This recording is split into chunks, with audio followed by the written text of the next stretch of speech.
आदरणीय प्रधानमंत्री नरेंद्र मोदी जी, नमस्कार।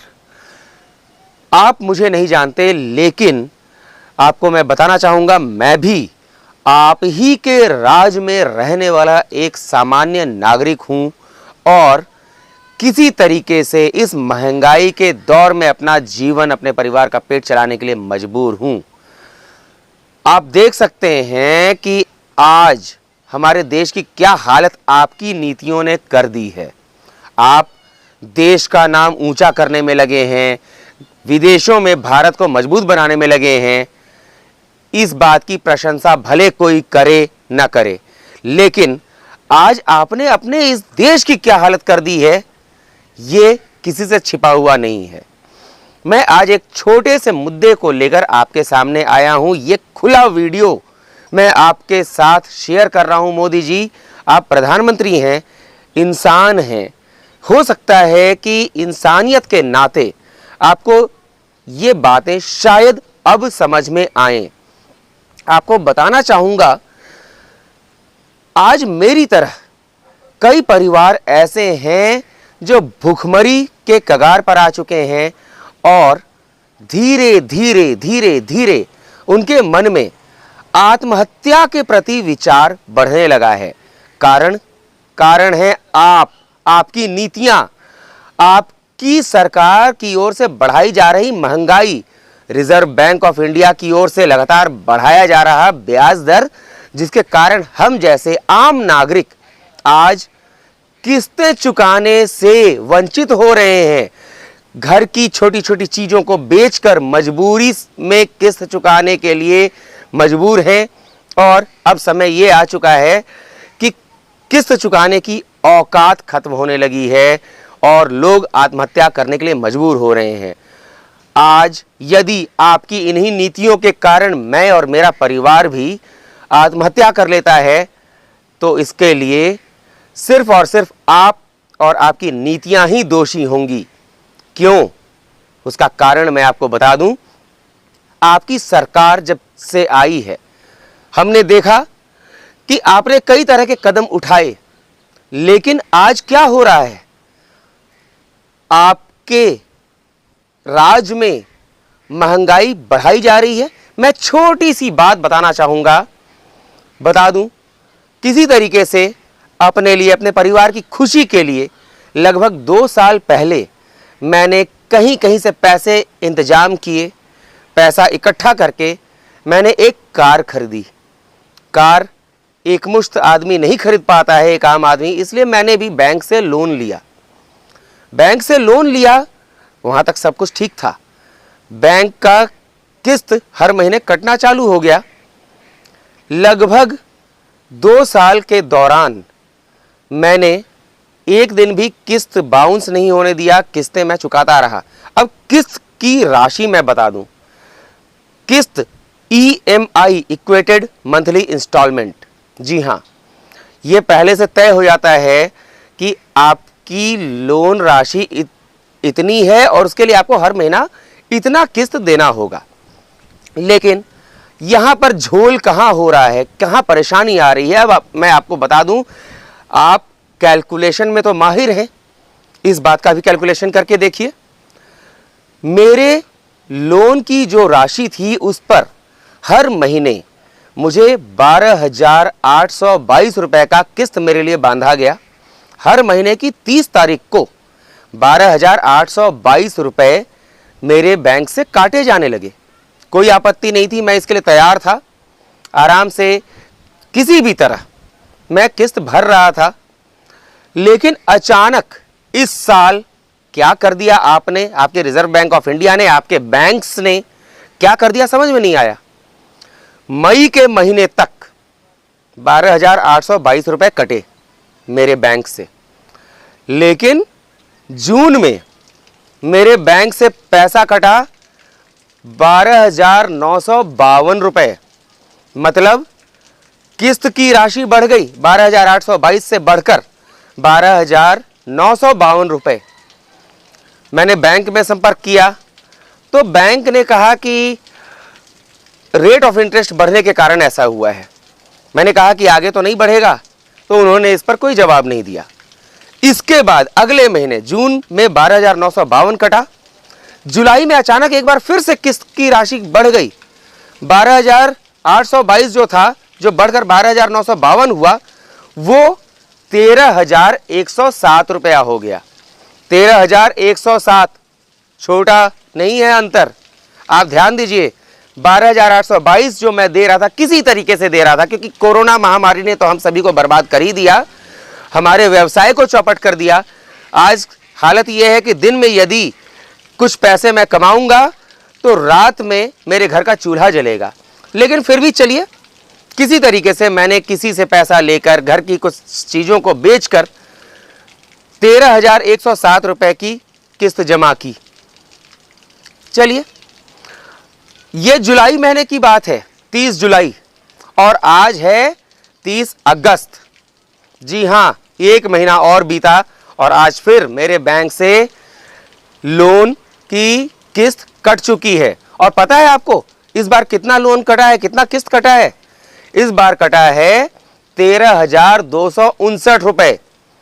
13,259 रुपए। किस तरीके से आप लोग बढ़ा रहे हैं किस्तों की राशि को, समझ ही नहीं आ रहा। हर महीने किस्त की राशि बढ़ रही है। क्या आप मजबूर कर रहे हैं मेरे जैसे हजारों लाखों करोड़ों लोगों को कि आज किस्तों के बोझ में दबकर मर जाएं, आत्महत्या कर लें, परिवार को जहर खिला दें? और हाँ, आपको बता दूं, आपके सरकार द्वारा जारी किया गया 500 का जो नया नोट है ना, वो मैंने 500 का एक नया नोट बचा कर रखा हुआ है, उसको मैं खर्च नहीं कर रहा हूं, सिर्फ इसलिए कि जाने आपकी सरकार कल कौन सा नया शगुफा लेकर आ जाए और मुझे जहर लाकर खुद अपने आप को, अपने परिवार को देना पड़ जाए और पूरा परिवार हमेशा के लिए सो जाए। शायद आप यही चाहते हैं। आप कुछ भी कर रहे हो, लेकिन जब आपके देश की आम जनता ही नहीं रहेगी तो आप राज किस पर करेंगे? आज यही कारण है कि देश में आपके खिलाफ, आपके विरोध में एक नया माहौल तैयार हो रहा है। कुछ समय पहले तक जो जनता आपको हमेशा के लिए प्रधानमंत्री देखना चाहती थी, आज वही जनता आपको किसी भी तरीके से गद्दी से भगाना चाह रही है। आखिर आप समझ भी पा रहे हैं ऐसा क्यों हो रहा है?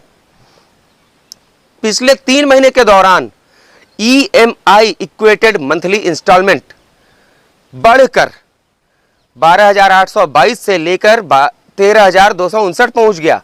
437 रुपए का अंतर हो गया। अब अगले महीने फिर आप पता नहीं कितना बढ़ा देंगे, क्या कर देंगे, कुछ नहीं पता। इसलिए 500 का नोट मैंने रखा हुआ है कि मैं जहर खरीद के लाऊं और पूरे परिवार के साथ हमेशा के लिए सो जाऊं। फिर आप EMI काटते रहिएगा, महंगाई बढ़ाते रहिएगा, फिर मुझे और मेरे परिवार को तो खैर फर्क नहीं पड़ता। बाकी लोग भी शायद ऐसा ही कर रहे हैं। आए दिन खबरें आती हैं, किसी परिवार ने आत्महत्या कर ली, महंगाई से परेशान होकर, कर्ज से परेशान होकर। कारण है सिर्फ आप, आपकी सरकार और आपकी सरकार की नीतियां, जो दुनिया में तो देश का नाम ऊंचा करने के लिए भले ही लालायित हो, लेकिन आज जिन पर आप राज कर रहे हैं उनको मारने के लिए आप तुले हुए हैं। पेट्रोल की कीमतें, पूरी दुनिया में पेट्रोल की कीमतें घटती हैं, आपके राज में बढ़ती हैं। गैस की कीमतें, जहां गैस की कीमतें एक समय था, आपकी सरकार आने के समय 400-500 रुपए के आसपास गैस की कीमतें होती थी, आज 1100 से पार हो गया है। इस तरह से आप देश की आम जनता को, आप गरीबी खत्म करने की बात नहीं कर रहे, आप गरीबों को खत्म करने की बात कर रहे हैं। और गरीब कौन? जो कुछ समय पहले तक मध्य आय वर्ग में आता था, उसको आपने धकेल दिया, गरीबों की लाइन में खड़ा कर दिया। BPL का लाभ हमें मिल नहीं सकता क्योंकि हम ITR भरते रहे हैं। और आज की स्थिति में, हमारी कोई भी स्थिति हो, आज के दौर में आपने तो मरने के लिए मजबूर कर दिया है। क्या आप यही चाहते हैं कि आपके देश की जनता एक एक करके जहर खाकर आत्महत्या करने के लिए मजबूर हो जाए? क्या आप कर रहे हैं? जनता को समझ में नहीं आ रहा। जो सब्जी कल किसी कम कीमत पे मिलती थी, आज उसकी कीमतें आसमान छू रही हैं। अरे पार्टियां, विपक्षी पार्टियां तो राजनीति कर रही हैं, राजनीति के लिए आंदोलन प्रदर्शन करती हैं। हम क्या करें? हम जैसे आम नागरिक क्या करें? आम जनता क्या करे? हमारे पास तो बस एक ही विकल्प आपने छोड़ा है, जहर लाओ, खाने में मिलाओ या सीधे ऐसे खाकर सो जाओ, फिर आप कर लेना राज। अरे मोदी जी, आपको और आपकी सरकार को अब तो शर्म करना चाहिए। आप किस पर राज करेंगे? लाशों पर राज करेंगे? शवों पर राज करेंगे? किस पर करेंगे? सिर्फ इतना देखिए, ये जो किस्तों की बात मैंने बताई, ये सिर्फ मेरी कहानी नहीं है। ना जाने कितने ऐसे नागरिक होंगे जिनकी किस्तें बढ़ा रही है आपकी सरकार के अंडर में। और हाँ, ये जो मेरा लोन था ना गाड़ी का, ये किसी प्राइवेट बैंक से नहीं था, सरकारी बैंक कैनरा बैंक से है। CANARA कैनरा बैंक से है। और इस तरीके से लोन और उसके बाद उसकी किस्तें बढ़ती जा रही हैं, तो अब कोई विकल्प नहीं रह गया। महंगाई की मार से वैसे ही हम लोग जूझ रहे हैं। आंकड़े दिखाने से कुछ नहीं हो जाता कि महंगाई इतनी कम हो गई है, आंकड़ों में इतनी कम हो गई है। अरे इसको सीधे सीधे मैं यही कहूंगा, आंकड़ा खाने को नहीं देता, आंकड़ा जीने को नहीं देता। आंकड़ा सिर्फ देखने में अच्छा लगता है। वास्तविकता पर आइए, सच्चाई के धरातल पर आइए। आपकी जनता आज मर रही है। आप मार रहे हैं मोदी जी, नरेंद्र मोदी जी, आप मारने पर तुल गए हैं। एक आप सहायता कर रहे हैं, सीधी सी बात है, आप सहायता कर रहे हैं अपने पूंजीपति घराने वाले मित्रों को, जिनका न जाने खरबों का, अरबों का, खरबों का, लाखों का, करोड़ों का आप ब्याज कम कर रहे हैं, लोन माफ कर रहे हैं, कर्ज माफ कर रहे हैं। हम जैसों का क्या? आपको इतना भी नहीं दिखाई देता कि कोरोना के बाद जब व्यवसाय चौपट हो गया है, जिसका लोन जो था उस पे से ब्याज को हटा दें, कम से कम ब्याज हटा देते तो कम से कम हमारे जैसे लोग आज किसी तरीके से मूलधन चुकाने के लिए इंतजाम कर भी लेते। अरे ब्याज हटाना तो दूर, आप तो उसको बढ़ाते जा रहे हैं। आपकी सरकार मारने पर तुल गई है। बस यही लगता है कि किस तरीके से एक मध्य आय वर्ग और गरीब व्यक्ति को हमेशा के लिए मौत की नींद सुला दिया जाए, और आपकी जनता तो बस पूंजीपति घराने वाले लोग रह गए हैं। आप उनके साथ मिलकर देश पर राज करते रहिए। देश पर राज तभी होता है जब आम जनता उसमें होती है, तब वो देश होता है। पूंजीपति घराने के कुछ गिने चुने लोगों का कर्ज माफ करके आप जो आलीशान देश बनाने का सोच रहे हैं, ऐसा नहीं होने वाला। सिर्फ और सिर्फ जनता से देश बनता है, और उसी जनता को आप मौत की नींद सुलाने पर तुल गए हैं।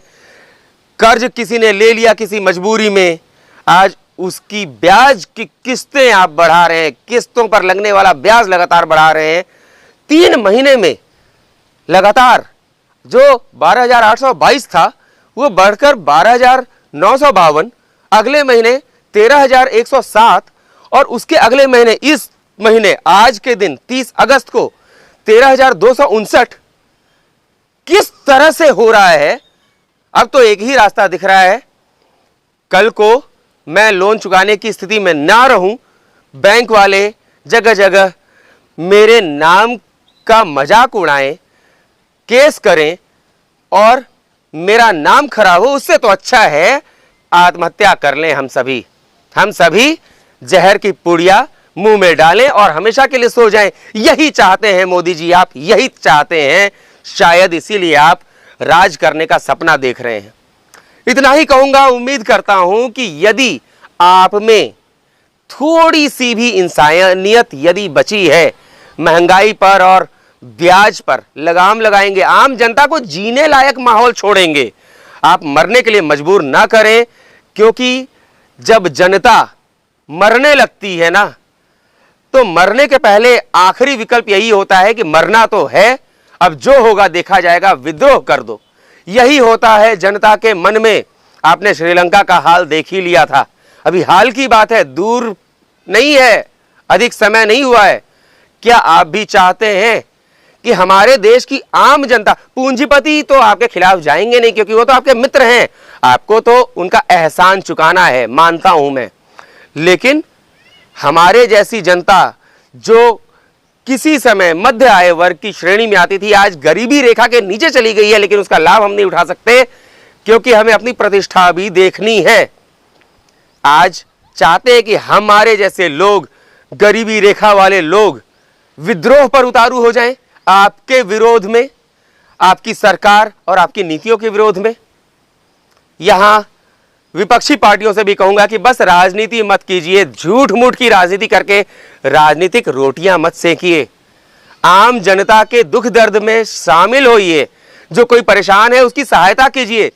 जगह जगह ढोल पीटने से, विरोध प्रदर्शन करने से कुछ नहीं हो जाता। अरे नीतियों का विरोध कीजिए, जनता कहीं तड़प रही है उसकी सहायता कीजिए। और मोदी जी अब तो कम से कम हमें जीने दीजिए। ये देश हमारा भी है, केवल पूंजीपतियों का नहीं है, ये देश हमारा भी है। हम भी टैक्स देते रहे हैं, हर चीज में टैक्स दिया है हमने, और आज हम ही को मारने पर आप तुल गए हैं। दया कीजिए, रहम कीजिए मोदी जी, रहम कीजिए। आज जनता को जीने दीजिए। हर व्यक्ति को जीने का अधिकार है, जन्म के साथ ही जीने का अधिकार मिल जाता है। हमारे पास भी जीने का अधिकार है, हमें मरने के लिए मजबूर नहीं कीजिए, मत कीजिए। मोदी जी, उम्मीद है आपके चेले चपाटे तो हमारी इस बात को आप तक पहुंचने देते नहीं हैं, लेकिन उम्मीद है कहीं से आपको हमारी ये बात सुनने को मिल जाए, तो ध्यान दीजिए। नमस्कार।